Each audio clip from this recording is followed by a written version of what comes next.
হ্যাঁ হ্যাঁ, আমি জানি খাচ্চি মেলা সে কখন শেষ হয়েছে, আর এতদিন পর আমি আমার খাচ্চি মেলার ব্লগ তোমাদের সামনে নিয়ে আসলাম। তো হে বন্ধুরা, তোমরা কেমন আছো? আশা করি তোমরা খুব ভালো আছো। তো আবার আমার একটা নতুন ভিডিওতে, মানে খাচ্চি মেলার ভিডিওতে তোমাদের সবাইকে জানাই অনেক অনেক স্বাগত। তো যেহেতু মেলাতে গিয়েছিলাম, তো ভিডিও করে রেখেছিলাম ছোট্ট করে, তো সেটা আজকে আমি তোমাদের সাথে শেয়ার করতে যাচ্ছি। তো আমরা কোন দিন মেলাতে গিয়েছিলাম? আমরা কিন্তু গিয়েছিলাম শনিবার দিন, আর মেলা শুরু হয়েছিল বৃহস্পতিবার দিন।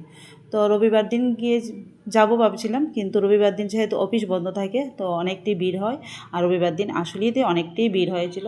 তো তাই আমরা শনিবার দিন হঠাৎ করে প্ল্যান করে চলে গিয়েছিলাম। তো আমি, আমার হাজব্যান্ড আর আমার ছেলে, আমরা তিনজনেই গিয়েছিলাম। তো ওই দিন যেহেতু মেলাতে গিয়েছিলাম, আমরা কিন্তু কোনো বুক টুক লাগাই নাই, যেহেতু রাত্রেবেলা গিয়েছি তো বুক লাগালাম না।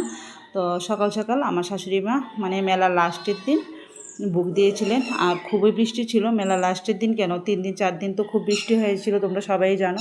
তো মেলাই মানে মিলনস্থল, আর এই যে কত লোকের সমাগম। আর এই হলো আমাদের সৎসঙ্গ আশ্রম। তো চতুর্দেবতা মায়ের মন্দিরের পাশেই আমাদের এই সৎসঙ্গ আশ্রম। তো সবাইকে জয়গুরু।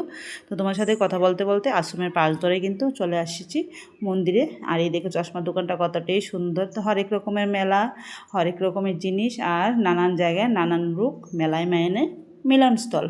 তো খুবই ভালো লাগে মেলাতে গিয়েছি। তো যারা যারা মেলার ব্লগ দিয়েছো সেগুলি কিন্তু আমি অনেকের ব্লগে দেখেছি।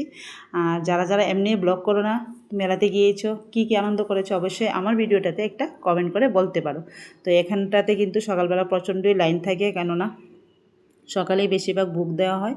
তো আমরা যেহেতু বুক দিইনি, তো মায়ের ওখানে গেলাম, মাকে প্রণাম করলাম।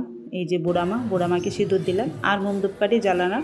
আর 14 দেবতা মায়ের কাছে মনের বাসনা পূর্ণ হওয়ার জন্য প্রার্থনা করে সবার মঙ্গল কামনা করলাম। এই হলো আমাদের 14 দেবতা। তো বছরে একবার ওনাদেরকে বের করা হয়, আর 7 দিন ধরে এই মেলা চলে। আর আমাদের 14 দেবতার দর্শন আমরা এই 7 দিনেই পাই, বছরের 7 দিন। তো 7 দিন পর কিন্তু আবার 14 দেবতাদেরকে রেখে দেওয়া হয়, আর একজন দেবতাকে শুধু মন্দিরে রাখা হয়, ওনাকে পূজা করা হয়। এই হলো সন্ন্যাসীরা। তো নানান জায়গা থেকে নানান সন্ন্যাসীরা আসেন।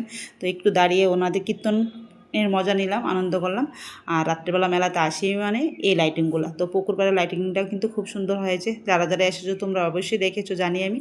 তো আমার ব্লগটা কেমন লেগেছে তোমরা অবশ্যই কিন্তু আমাকে একটু কমেন্ট করে বলো। তো মেলাতে গিয়েছিলাম, অনেক কিছু কিনেওছিলাম, অনেক কিছু খাওয়া দাওয়া করেছিলাম। তো এতটুকু করে রেখেছিলাম। দেখা হবে আবার একটা নতুন ভিডিওতে। সবাইকে টাটা, সবাই সুস্থ থাকবে, ভালো থাকবে, টাটা।